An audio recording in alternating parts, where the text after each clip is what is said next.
لوگ بے روزگار ہو گئے ہیں، تو آج کے اجلاس نے ان کے ساتھ یکجہتی کا اظہار کیا، ہمدردی کا اظہار کیا اور حکومت کو مشورہ دیا ہے کہ وہ ان کے تمام قرضے معاف کرے، ان کو آفت زدہ علاقہ قرار دے اور اس حوالے سے انہیں تمام مراحت ان کو دیے جائیں۔ زیر قرضی سے میں آتے ہیں سارے۔ بہت شکریہ آپ حضرات کا جناب والا، جناب والا۔ باری باری ایسے نہیں، ایسے نہیں، خالد صاحب آپ بات کریں، ایسے نہیں، خالد صاحب بات کریں۔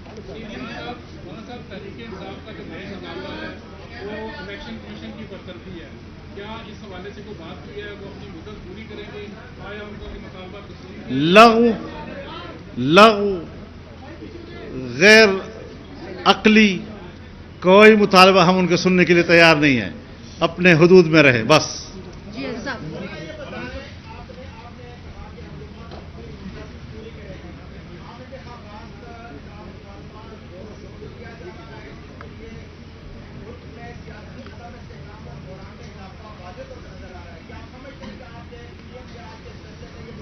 دیکھیے میں گزارش کروں آپ سے، ہم ان کے پاور کو سمجھتے ہیں۔ سوشل میڈیا فیک اکاؤنٹس پر ان کا پورے پروپیگنڈے کا دار و مدار ہے۔ ایک جھوٹی خبر کے پیچھے 1000 لائکس فیکس ڈال دیتے ہیں اور وہ سمجھتے ہیں کہ شاید یہ عوام کی آواز ہے۔ ہم عوام کی آواز کو جانتے ہیں، ہم عوام کی آواز میں رہتے ہیں اور ہم ان کے یہ جو چھوٹی موٹی تتلیاں آگے پیچھے ہوتی ہیں، ان کی کوئی حیثیت نہیں ہے۔ مضبوطی سے اور سنجیدگی کے ساتھ، بڑے خود اعتمادی کے ساتھ ہم فیصلے کریں گے اور ہم آگے بڑھیں گے انشاءاللہ۔ عثمان، ایک منٹ میں دے رہی ہوں جی عثمان۔ مولانا صاحب، آپ الیکشن کمیشن سے مطالبہ کر رہے ہیں عمران خان کے خلاف ایکشن لے، ان کے ایسے بہت سارے ایسے جرائم ہیں جس کے اوپر حکومت کی بھی ذمہ داری ہے کہ وہ بھی ایکشن لے، حکومت ایکشن کیوں نہیں لے رہی ہے؟ جس طرح اس سلسلے میں حکومت کے اندر حکومتی سطح پر کچھ فیصلے ہوئے ہیں اور وہ 1-2 دن کے میں سامنے آ رہے ہیں۔ وہ سارے بڑے بڑے جرائم، یہ جرم کا مگرمچھ ہے۔ اس سے بڑا مجرم پاکستان کی تاریخ میں شاید آپ کو ملے گا ہی نہیں، جو قانون سے اپنے آپ کو بالاتر سمجھتا ہے، اب اس کے گریبان میں ہاتھ پڑے گا۔ اور ایسا آسان نہیں ہے کہ وہ ان چیزوں کو ہضم کرے گا۔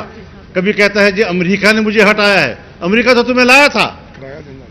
حافظ صاحب، اور آپ کے گھر کا مکان کا E7 میں کرایہ 8-9 سال تک دیتا رہا ہے، اور جس نے یہ بات کہی ہے وہ کہتے ہیں میں عدالت میں جانے کے تیار ہوں ان کے ساتھ۔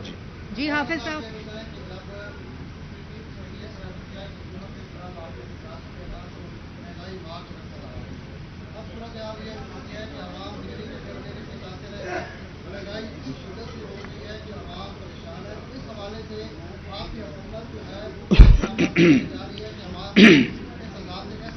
میں گزارش کروں آپ سے، ہم نے اس حکومت کو ہٹانے سے 1 سال پہلے جلسوں میں کہا تھا، میں نے خود کہا تھا کہ مسئلہ جو معاشی بحران پیدا ہوا ہے یہ بڑا چیلنج نہیں ہے، ملک کو دوبارہ معاشی طور پر اٹھانا یہ بڑا چیلنج ہوگا، اور وہی ہم دیکھ رہے ہیں کہ کس طریقے سے کیا کیا مشکلات ہمیں درپیش ہو رہی ہیں، اور ہم آج میں کم از کم آپ سمجھیں گے کہ شاید وہ اپنے اندر کی کمزوری بتا رہا ہے، لیکن اب بھی بیوروکریسی کے اندر وہ عناصر موجود ہیں جو حکومتی فیصلوں کو ناکام بنانے کی کوششیں کر رہے ہیں اور پرانے نظام کے تسلسل ہیں۔ ان سب کے لیے ہم نے کہا ہے کہ اس کا فوراً علاج ہونا چاہیے۔ مولانا یہ بتائیں کہ ایک تو آپ نے کہا کہ پی ڈی ایم کا اجلاس جاری رہے گا اور اس میں دیگر جماعتیں بھی شریک ہوں گی، کیا آپ پیپلز پارٹی کو واپس پی ڈی ایم میں شامل کر رہے ہیں اور دیگر جو اتحادی جماعتیں ہیں حکومت کی ان کو بھی شامل کر رہے ہیں؟ ایک تو یہ میرا سوال ہے، اور دوسرا یہ بتا دیں کیا آپ کی کوئی سسٹم میں مداخلت ہو رہی ہے، کیونکہ اب تک تو یہی موقف رہا ہے کہ سب نیوٹرل ہیں، کیا مداخلت آپ نے جو بات کہی ہے میں اس کو ذرا ایک اور پہلو سے جواب دینا چاہتا ہوں جی۔ ایک تو سردست یہی فیصلہ ہوا ہے کہ اگلا اجلاس جو ہمارا ہوگا اس میں تمام حکومتی اتحاد کے اراکین سارے شامل ہوں گے، نمبر 1۔ نمبر 2 یہ کہ ملک کی معیشت سے براہ راست جن محکموں کا تعلق ہے ان کو فوراً ہدایات دی جا رہی ہیں کہ وہ منگل کو اور بدھ کو ہمیں بریفنگ دیں اور اپنی کارکردگی ہمیں بتائیں تاکہ ہم ان پر ان کی مزید آگے رہنمائی کر سکیں۔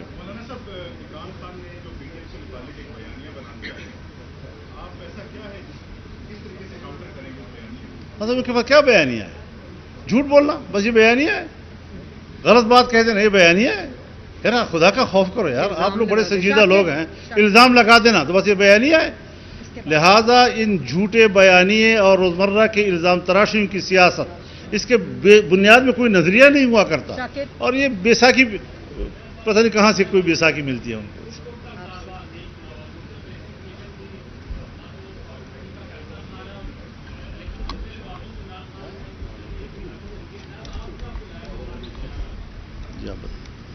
جی بہت شکریہ. مائک بند ہو گیا تو کہاں سے آن کروں اس کو؟ جی آ رہی ہے آواز؟ اوکے. بسم اللہ الرحمن الرحیم. آپ نے بڑا پرٹیننٹ سوال پوچھا, اور آئی تھنک فل کورٹ کا مطالبہ اس لیے ریجیکٹ ہوا کیونکہ اس قسم کا یک طرفہ ناانصافی پر مبنی فیصلہ آنا تھا. اور اگر فل کورٹ بن جاتا تو خوف تھا نا, اس وجہ سے فل کورٹ نہیں بنایا, کیونکہ یہ ناانصافی کرنی تھی, کیونکہ یہ لاڈلے کو نوازنا تھا, کیونکہ یک طرفہ فیصلہ کرنا تھا جس میں انصاف کا قتل ہوا ہے. تو ظاہر ہے فل کورٹ میں تو بہت معزز جج صاحبان شامل ہیں جو آنیسٹ ہیں, جن کی شہرت داغدار نہیں ہے, تو ان کی موجودگی میں اس قسم کا فیصلہ کرنا وہ مشکل تو نہیں میں کہوں گی, ناممکن ہو جاتا. اس لیے فل کورٹ نہیں بنا.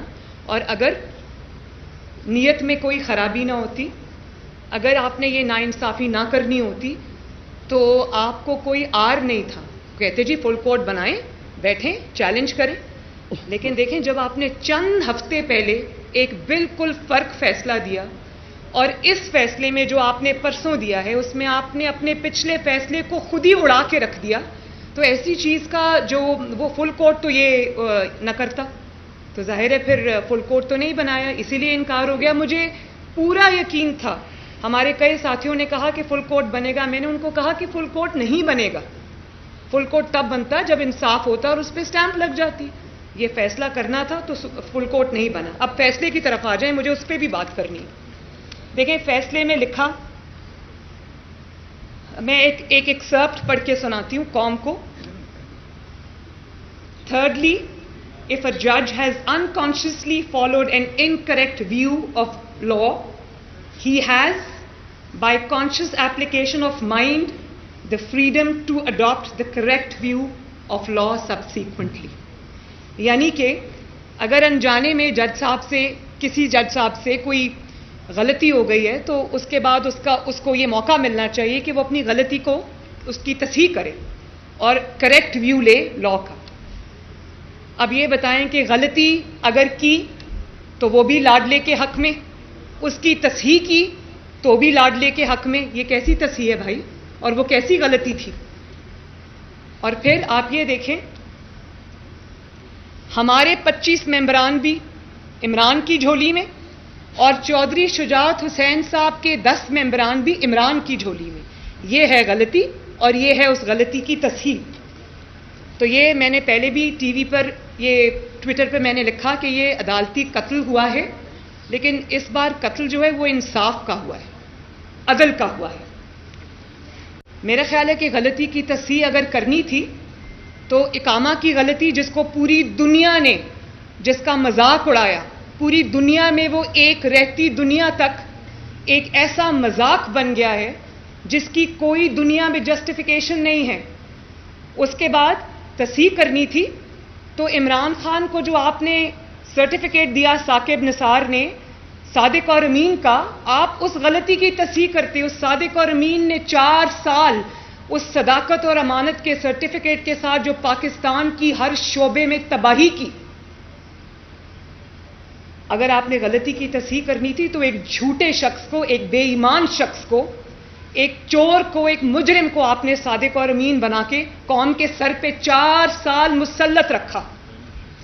غلطی کی تصحیح آپ نے کرنی تھی تو آپ جو شوکت عزیز صدیقی صاحب کا ایک بہت سٹارٹلنگ ریولیشن تھا جس نے سب کچھ ایکسپوز کر کے رکھ دیا, آپ ان کی سنتے. وہ ریٹائر ہو گئے لیکن ان کی بات کسی نے نہیں سنی. سپریم جوڈیشل کونسل میں آج بھی ان کا مقدمہ جو ہے نا وہ نہیں سنا جا رہا. وہ شخص اپنی نوکری کی مدت پوری کر کے چلا گیا. تصحیح کرنی تھی تو ارشد ملک صاحب نے اتنا بڑا آن ریکارڈ بیان دیا کہ نواز شریف کے ساتھ جتنی بھی زیادتی ہوئی، جو ناانصافی ہوئی، وہ مجھے بلیک میل کر کے لی گئی. تصحیح کرنی تھی تو اس کی کرنی تھی. آپ بھلے معافی نہ مانگتے، نواز شریف صاحب سے ان کی ہوئی زیادتیوں پر دوربینیں لگا کر آپ دیکھتے رہے کہ نواز شریف کے خلاف دنیا بھر میں کوئی ثبوت مل جائے. وہ آپ کو نہیں ملا کیونکہ ثبوت تھا ہی نہیں. ثبوت اس لیے نہیں تھا کہ گناہ تھا ہی نہیں، جرم تھا ہی نہیں. لیکن آپ نے وہ نواز شریف صاحب کے ساتھ زیادتی کو برقرار رکھا، بلکہ بجائے اس کے کہ تصحیح کرتے آپ زیادتی در زیادتی کر رہے ہیں. اور آپ نے کس طرح کل پرسوں نواز شریف کے ساتھ پھر زیادتی کی وہ بھی سن لیں. پہلے جب نواز شریف جماعت کا سربراہ ہے اور اگر اس کا کوئی مقدمہ آتا ہے عدالت میں تو عدالت یہ تعویلیں دیتی رہتی ہے، جسٹیفیکیشنز دیتی رہتی ہے کہ پارٹی کا سربراہ یا پارٹی ہیڈ ہی سب کچھ ہوتا ہے، اس کے علاوہ اور کوئی کچھ نہیں ہوتا. اور جب لاڈلے کی باری آتی ہے تو چند ہفتوں کے بعد ہی آپ کہتے ہیں کہ پارٹی ہیڈ کچھ نہیں ہوتا، جو ہوتا ہے وہ پارلیمانی پارٹی ہوتی ہے. یہ اس قسم کی باتیں تو کوئی بچے بھی نہیں کرتے آج کل. بہت حیران کن. میں آنیسٹلی جب یہ فیصلہ آیا تو میں یہ دل میں سوچ رہی تھی کہ چیف جسٹس صاحب آپ کیا کر بیٹھے اپنے ساتھ. ہمیں تو عادت ہو گئی ہے اس قسم کے فیصلوں کی. ہمارا تو ووٹ بیس بھی چارج ہو جاتا ہے، ہمارا ورکر کھڑا ہو جاتا ہے، ہمیں فائدہ ہوتا ہے. لیکن کس کو نقصان ہوا؟ میں نے اس دن اپنی پریس کانفرنس میں بھی کہا تھا کہ کوئی توہین عدالت ادارے کے اندر سے نہیں، باہر سے نہیں ہوتی. میں ادارے کی توہین نہیں کر سکتی، مولانا صاحب نہیں کر سکتے. ادارے کی توہین ادارے کے اندر سے ہوتی ہے جب اس قسم کے فیصلے آتے ہیں. پھر اس کے بعد عدالت کا کام ہے آئین کی تشریح کرنا، آئین سازی کرنا عدالت کا کام نہیں ہے. اور اگر آپ نے آئین سازی کرنی ہے جو کہ آپ نے کی تو آپ پارلیمنٹ کو تالا لگا دیں. اگر آپ نے وزیر اعلیٰ اور وزرائے اعظم آپ نے مقرر کرنے ہیں تو آپ اسمبلیوں کو، پارلیمنٹ کو، پنجاب اسمبلی کو تالا لگا دیں.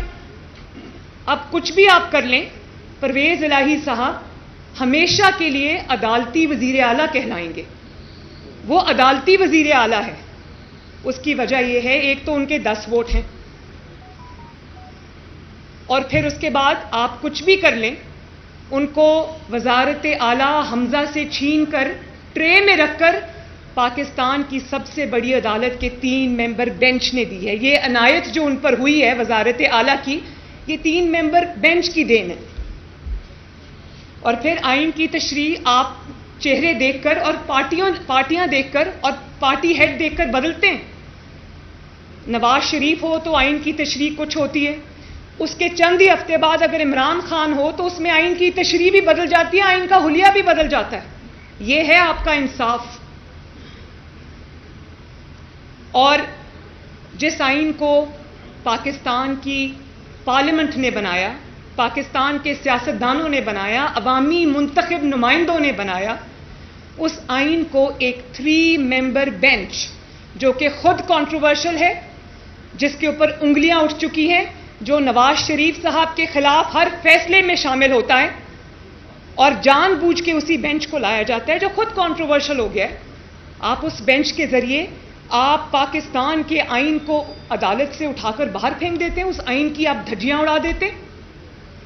تو اگر آپ یہ سمجھیں گے کہ اس قسم کے فیصلے ہم سر جھکا کر قبول کر لیں گے تو ایسا نہیں ہوگا. ہم اس آئین کے رکھوالے ہیں. اگر تالا لگانا ہے تو لگائیں پھر پارلیمنٹ کو.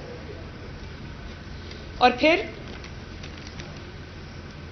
ڈیپٹی اسپیکر اگر مسلم لیگ نون کا ہو تو وہ ڈیپٹی اسپیکر کو عدالت میں کٹہرے میں بلا کر کھڑا بھی کیا جائے گا، اس کی رولنگ بھی غلط قرار دے دی جائے گی. لیکن ڈیپٹی اسپیکر اگر عمران خان صاحب کا ہو تو عدالت اس کو بالکل نہیں بلائے گی، بلکہ عدالت قاسم سوری کو جال سازی کرنے کے اوپر 2.5 سال سے سپریم کورٹ آف پاکستان نے اسٹے دیا ہوا ہے. یہ ہے تفریق، یہ ہے ڈسکرمنیشن، یہ ہے عدالتی جس کو کہتے ہیں نا انصافی.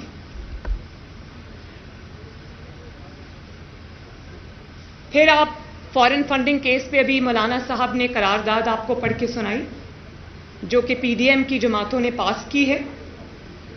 پاکستان میں ایک ہی چیز محفوظ ہے اور الحمدللہ ہر چیز سے محفوظ ہے. ایک ہی چیز محفوظ ہے پاکستان میں, وہ فورن فنڈنگ کا فیصلہ ہے. 8 سال کی تاخیر. سوچیں ہمارے لیے, مطلب میں اور نواز شریف صاحب جس کے نتیجے میں اقامہ نکلنا تھا, باپ اور بیٹی 10 مہینے روز, sometimes 5 days a week, sometimes 6 days a week جج بشیر کی نیب عدالت میں اسلام آباد جاتے رہے. میں اور نواز شریف صاحب صبح 4:30 بجے لاہور سے نکلتے تھے اور 8:30 بجے عدالت پہنچتے تھے, روز بلا ناغہ 8-10 مہینے, جبکہ میری ماں بیمار تھی اور ڈیتھ بیڈ پہ پڑی تھی. اور یہ 8 سال سے اس میں تاخیر ہو رہی ہے. جھوٹ پر جھوٹ بولا جاتا رہا. $7.5 ملین کی ممنوعہ فنڈنگ لی, 350 انٹرنیشنل کمپنیز سے ممنوعہ فنڈنگ لی, جس میں بھارتی اور اسرائیلی شہری شامل ہیں. اب یہ بھی پاکستان کی تاریخ کا پہلا واقعہ ہے. آپ صرف, میں یہاں کیونکہ مولانا صاحب کھڑے ہیں, میں اپنی بات چلے چھوڑ دیں. اگر میں مولانا صاحب کی بات کروں, خدا نہ خواستہ مولانا صاحب نے یہ فنڈنگ اسرائیل سے اور بھارت سے لی ہوتی اور پاکستان کی اور دنیا بھر کی 350 کمپنیز سے ممنوعہ جعلی طریقے سے, پتہ نہیں وہ کیسا پیسہ تھا جو آیا تھا, ڈالرز میں آیا تھا, وہ لی ہوتی, تو کیا ہمارے ساتھ یہی برتاؤ ہوتا جو اب ہو رہا ہے؟ اس کی جگہ نواز شریف صاحب ہوتے, میں ہوتی, تو کیا ہوتا؟ وہ ایسا سلوک ہوتا کہ سوچ کے انسان کے رونگٹے کھڑے ہو جائیں. ابھی اقامہ تھا تو آج تک سزا پہ سزا, آج تک اقامے پر الیکٹڈ پرائم منسٹر کو نکال دیا اور پھر وہاں پر دل کو تسلی نہیں ہوئی, ان کی پریزیڈنٹ شپ پارٹی کی بھی چھین لی, کیونکہ اس وقت پارٹی صدارت ہی سب کچھ ہوا کرتی تھی. اب تو سنا ہے کہ پارلیمانی پارٹی معتبر ہو گئی ہے. پھر ہر سال ای سی پی سے جھوٹ بولتا رہا, جھوٹے سرٹیفکیٹس جمع کراتا رہا, جھوٹی ڈیکلریشنز جمع کراتا رہا, اپنے غیر ملکی اکاؤنٹس چھپائے, ملازموں کے نام پر پیسے منگواتا رہا, ان کے اکاؤنٹس میں پیسے منگواتا رہا خفیہ طریقے سے. اور پھر جب ای سی پی نے سوال کیا تو کہا اپنے چند لوگوں کے نام لے کر, پارٹی کے ان کے سینئر ممبران ہیں, ان پہ ڈال دیا سارا کچھ. حالانکہ غضب خدا کا کہ سارے جو کام ہوئے ہوئے ہیں فورن فنڈنگ میں عمران خان کے سگنیچرز کے ساتھ ہوئے ہوئے, اس کے دستخط ہیں موجود. کس طرح وہ اس سے آنکھ چرا سکتا ہے یا کس طرح مظلوم بن سکتا ہے؟ میں فورن فنڈنگ کیس کا فیصلہ قوم کے سامنے جلد از جلد لانے کا مطالبہ کرتی ہوں. میں الیکشن کمیشن آف پاکستان سے یہ مطالبہ کرتی ہوں کہ جو خفیہ اکاؤنٹس اس نے آج تک خفیہ رکھے ہوئے وہ قوم کے سامنے لائے جائیں.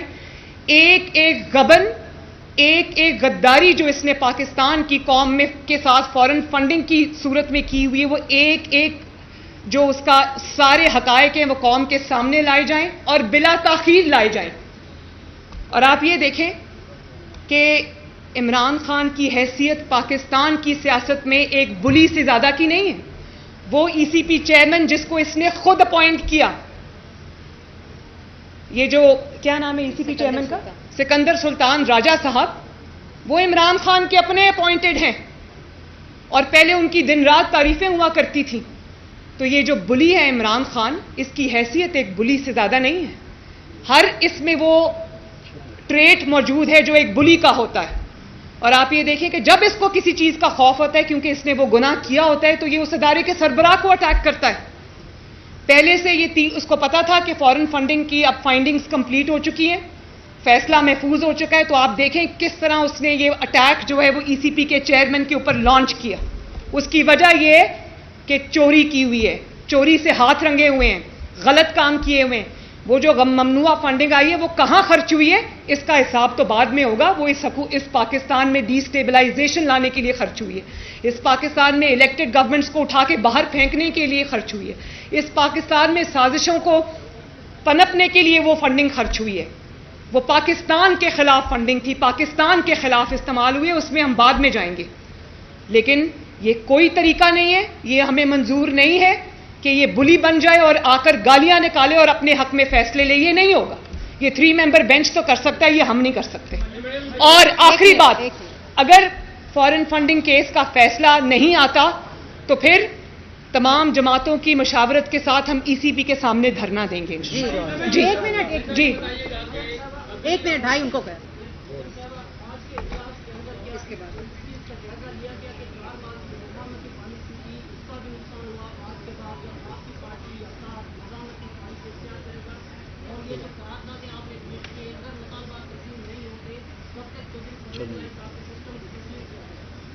دیکھیں میں نے ابھی کہہ دیا کہ چودھری پرویز الہی کی حیثیت ایک عدالتی وزیر اعلیٰ سے بڑھ کے کچھ بھی نہیں ہے, اور 10 ممبرز کا کوئی خاص نہیں ہوتا. 10 ممبرز ادھر جاتے ہیں تو ادھر بھی آ سکتے ہیں. اگر ایسی ہی پالیٹکس کرنی ہے تو وہ ہمیں انشاءاللہ تعالیٰ زیادہ بہتر آتی ہے. لیکن جو آپ نے مفاہمتی اور مزاحمتی کی بات کی وہ ذرا سن لیں کہ اگر آپ کے ساتھ ظلم ہوگا, اگر آپ کے ساتھ زیادتی ہوگی, اگر آپ کو لیول پلینگ فیلڈ نہیں ملے گی, اگر قومی ادارے عمران خان کے لیے اداروں کے وقار کو سٹیک پہ لگائیں گے بلکہ قربان کریں گے, تو ہمارا فرض ہے اس کے لیے مزاحمت کریں. یہ ہماری ذات کا مقصد نہیں ہے, یہ پاکستان کا قومی ایجنڈا ہے, قومی مقصد ہے. اس میں یہ کھلواڑ ہم نہیں ہونے دیں گے, مزاحمت کرنی ہی پڑے گی. یہ جب ظلم ہوتا ہے, ظلم کو سہنا ظلم سے بڑا ظلم ہے. جی میڈم یہ بتائیے گا کہ چودھری شجاعت حسین نے آپ کا کھل کر ساتھ دیا, لیکن آج ان کی پارٹی نے ان کے عہدے سے خود ہٹایا ہے. کیا چودھری شجاعت حسین کو پھر آپ اپنی جماعت میں جمہوریت کی دعوت دیں گے؟ اور اس کے ساتھ ساتھ یہ بتائیے گا کہ پنجاب کی ایک سیکنڈ, لیکن مریم اورنگزیب صاحبہ کہہ رہی ہیں کہ اس کی تردید آ گئی ہے جماعت کی طرف سے. پنجاب کی صورتحال پر کیا حکمت عملی اختیار پی ڈی ایم کر رہی ہے؟ کیا تحریک عدم اعتماد لانے کی کوشش کی جا رہی ہے؟ اس حکومت سے وہ جب ہم وہاں تک آئیں گے تو آپ کو اطلاع کریں گے. آخری سوال. جی مولانا صاحب کہہ رہے ہیں کہ اٹک پار سے مداخلت ہو رہی ہے, اور آج جو جوڈیشل کمیشن کا اجلاس ہوا ہے اس میں جو 5 ججز ہیں ان کو آج اس سے مسترد کر دیا گیا پی ایف سے, اور یہ الزام لگایا جا رہا ہے کہ جسٹس قادر فائز عیسیٰ نے حکومت کے ساتھ مل کر یہ سرحد ہوئی ہے. یہ بتائیے گا یہ جو سارا فیصلہ ہے اس کے پیچھے کوئی مداخلت تو نہیں ہے, کوئی بیک ڈور؟ دیکھیں, آپ نے بات کی کہ وہ 5-4 سے جو فیصلہ آیا ہے, مجھے خوشی ہے اس بات کی کہ وہ جو ایک anti P M L N گروپ بنانا چاہتے تھے سپریم کورٹ کے اندر, اس کو آج شکست ہوئی ہے. وہ کسی اگر پارٹی کو پروموٹ کرنا چاہتے تھے, کسی کے خلاف ایک گروپ بنانا چاہتے تھے, مجھے خوشی ہے کہ وہ ریجیکٹ ہوا ہے آج. جی بس آخری سوال پلیز.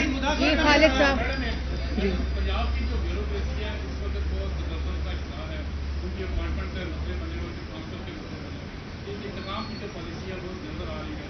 شاید جو ماضی میں ان تمام افغان انتظامی کارروائی کے نظر بنائے ہیں.